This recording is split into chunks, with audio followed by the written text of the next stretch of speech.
Hello मित्रांनो, आज मी चाललो मामाच्या गावाला वापस. जसं की तुम्हाला माहितीच आहे की मी आलो होतो मंडई पाहायला भंडारा साईडला. मग मी सकाळी सकाळी निघलो मामाच्या गावाला वापस जायसाठी, कारण की मला जायचं होतं नागपूरला क्लाससाठी. मग मामाच्या गावाला पोहोचलो, माहित झालं की क्लासच नाही आहे आज. आणि हा बघा, हा आहे छोटा पाटील साहेब, क्यूट आहे ना. मग हा बघा, हा आहे आमचा मन्या भाई, हा माझ्या सगळ्यात लहान मामाचा मुलगा. याच्या पप्पाने याच्यासाठी सायकल आणलं होतं ना, हा मस्त मला सायकल दाखवत होता आपली वाली. मग ह्या मन्या भाईला अचानक काय झालं माहित नाही, मला मारायला चला. हा भी मेरे को कुछ विचित्र प्राणी दिख रहा है. कुठे गेली रुई?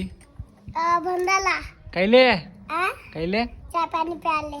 हो का. मग हा मन्या भाई बघा एवढा विचित्र आहे का सांगू तुम्हाला. तुम्हीच पाहू शकता तो माझ्या स्पीकर सोबत का करून राहिला. तर आमच्या दोघांची गावठी आणि तक्सरी पहा. घर जला है मेरा क्या बिगड़ा तेरा, तुझे तो नया यार मिल गया. हा झालं एवढ्या पैसे एवढेच भेटते. मग मासूम मी आलो वांगे घेऊन वडद्याच्या बाजारामध्ये विकासाठी, पण काय करता साला कोणी वांगे घ्यायला तयार नव्हता. अबे मासूम वांगे विकतील का नाही? आता एका बाईना 700 म्हणलं ना, आता एक बाई आली ती तिनं 500 म्हणत होती. आपला बजेट कितीचा आहे? आपला बजेट 1200 आहे. घेतील का 1200? हो घेतील ना, काऊन ना घेतील. वाट पा लागते फक्त आहे ना. हो.